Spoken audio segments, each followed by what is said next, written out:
Back in 2011, Newt Gingrich made headlines when he said that the Palestinians were an invented people. I remember there was no Palestine as a state. It was part of the Ottoman Empire.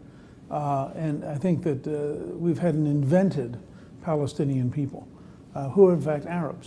Speaker Gingrich was condemned for those comments, as they were perceived as mean-spirited, but as Ben Shapiro likes to say, facts don't care about your feelings. So what are the facts? Let's go back to November 29th, 1947. The United Nations approves what was called the Plan of Partition. In 1917, just after World War II, Great Britain, which now controlled historic Palestine, an area that comprised all of modern-day Israel and Jordan, released the Balfour Declaration, which promised to create a Jewish homeland in the region, recognizing that this was the ancient birthplace of the Jewish people. In 1922, Great Britain stabbed the Jewish people in the back and gave 80% of that land to the Arabs, creating the brand new nation of Jordan, adding to the plethora of Arab states that already existed. Okay, back to 1947. The UN agrees to take the remaining 20% of Palestine, recently relinquished to the UN by Great Britain, and partition this land into two more nations.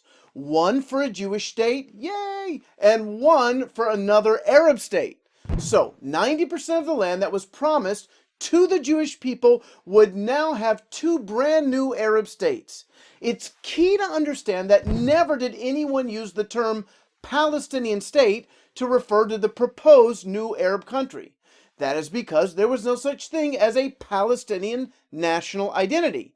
Gingrich was absolutely correct. There had never been a Palestinian nation, nor was there any distinct Palestinian Arab culture. The only difference between the Arabs living in Jordan and the Arabs living in what would be the new Arab state was that one group lived on the west side of the Jordan River and the other on the east. Ethnically, they are the same people. Furthermore, at the time of the passing of the partition plan, do you know what the name of the Jewish-owned newspaper was? The paper that would one day be called the Jerusalem Post? It was called the Palestine Post. Now, why in the world would a Jewish-owned newspaper take on an Arab ethnic name? Well, the answer is they would not. At the time, the word Palestine or Palestinian had zero connection to any ethnic people. It was simply the nickname of the region, and this nickname was given 100 years after the time of Jesus, a long time ago, when the Romans conquered Judea and sought to cleanse the land of its Jewishness. They expelled the Jewish population and changed the name from Judea to Philistia, or Palestine, after the ancient Philistines. Okay, getting back to partition. The Jews agreed to it, but the Arabs rejected it. We could have peace today if the Arabs would have been happy with 90% of historic Palestine, leaving the Jews with just 10% of the Promised Land. So when did the Arabs who lived on the west side of the Jordan begin to call themselves Palestinians? I will tell you in part 2. Shalom everyone from Israel. In our last video, we examined the claim by former U.S. House Speaker Newt Gingrich that the Palestinians were an invented people, and we concluded that he was right. Arabs who lived in this region of the Middle East did not use the word Palestinian to define themselves. So just when did they start identifying as Palestinians? I'll let you know in just a minute. In the 1920s, the British took control of what they called Palestine, formerly part of the Ottoman Empire. The Arabs of the region rejected the name Palestinian because it seemed to be to them, amazingly enough, too Jewish or connected to the Crusades. They swore their allegiance to Syria and considered Palestine actually southern Syria. This is a fact. In 1939, one Palestinian leader said, "There is no such country as Palestine. Palestine is a term that the Zionists invented. There is no Palestine in the Bible. Our country was for centuries part of Syria." And even as the Palestinian Arab narrative began to develop, or be created, in 1976, Syrian President Hafez al-Assad sought to remind the leaders of the PLO that Palestine was really southern Syria, and they should represent the Arabs living there. Quote, Do not forget one thing. There is no Palestinian people, no Palestinian entity. There is only Syria. Now back to the 1920s. At that time, there were only 500,000 Arabs living in the region. Joseph Farah, an Arab Christian journalist, writes, "The Arab population of Palestine was historically extremely low, prior to the Jews' renewed interest in the area beginning in the 1900s. Mark Twain referred to Palestine as a desolate country that is given over wholly to weeds. He goes on to say that he never saw a human being." Shira Sorko-Ram writes, "The return of the Jewish people was accompanied by economic prosperity for the region, and Arabs migrated to enjoy the higher standard of living."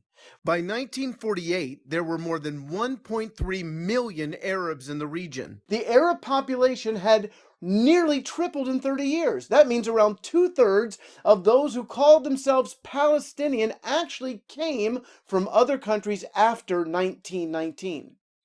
But now, if you listen to the Palestinians explain their history, you get an assortment of myths ranging from, "we are from the ancient Philistines," or "we're connected to the ancient Canaanites," to "Jesus was a Palestinian." Palestinian theologian Saim Atik asserts Jesus of Nazareth was also a Palestinian living under occupation. Scottish minister Alistair Black, in a Christmas message, referred to the Jewish Messiah in Bethlehem because of a census as a Palestinian refugee under occupation.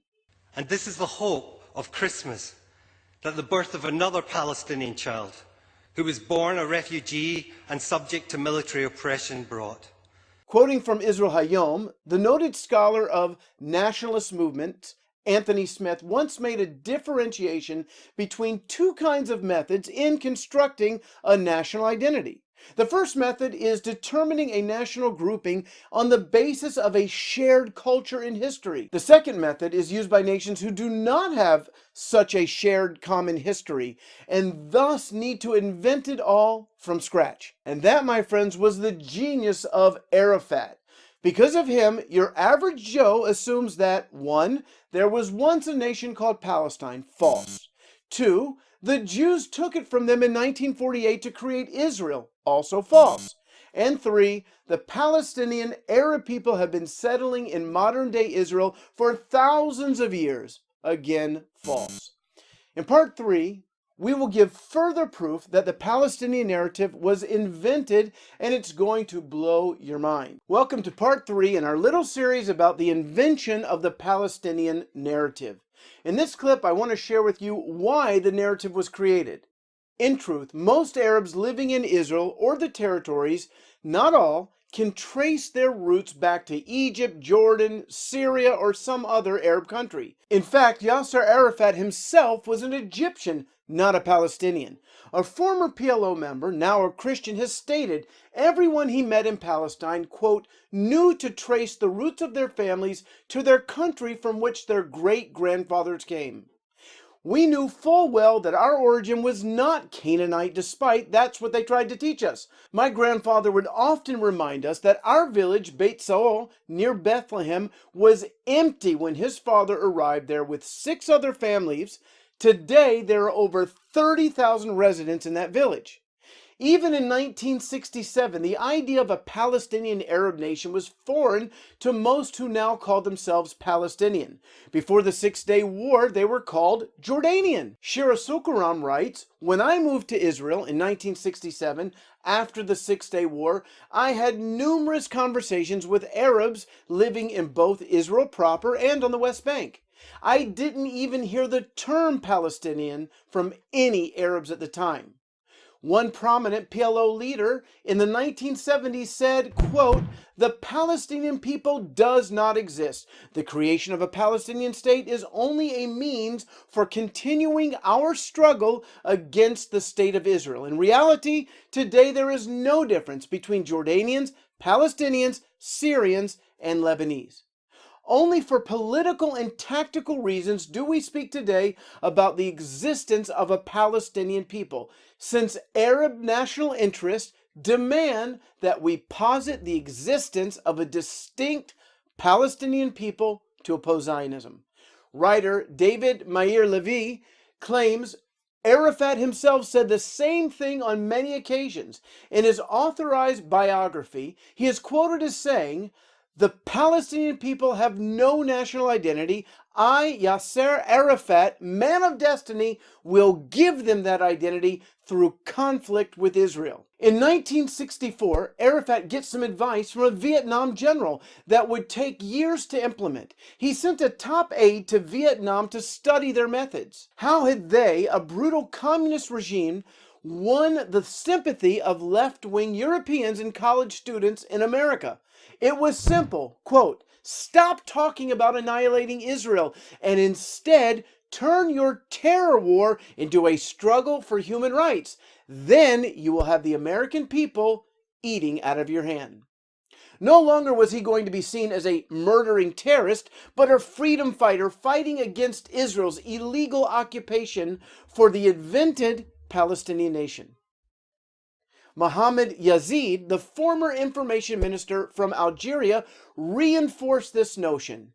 After the Israeli victory in the Six-Day War, he told Arafat, quote, "Wipe out the argument that Israel is a small state whose existence is threatened by the Arab states, or the reduction of the Palestinian problem to a question of refugees. Instead, present the Palestinian struggle as a struggle for liberation. Wipe out the impression that in the struggle between the Palestinians and the Zionist is the underdog.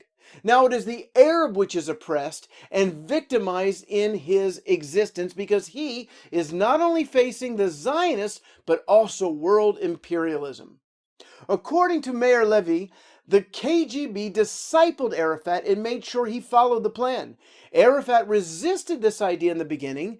He just wanted to destroy Israel, but over time he bought in. Yes, that bit of advice got him into the Rose Garden at the White House. Okay, let's summarize. Before Arafat, there was no national Palestinian identity. In fact, many Arabs saw the word Palestine as something from the maps of the English Bibles. The overwhelming majority of Arabs living in Israel today immigrated within the last 100 years. They have no long history in the region. Arafat created the Palestinian national identity for the purpose of presenting Israel as an oppressor and to promote his war against Israel, not for the West Bank or Gaza, but to conquer all of Israel. And it has worked. Just go to any college campus in the U.S. and you are bound to see some form of protest against Israel. Calls for boycott. It's hard to believe, but Arafat, a man who died with a personal net worth of $1 billion, sold the world that he was a poor, oppressed freedom fighter.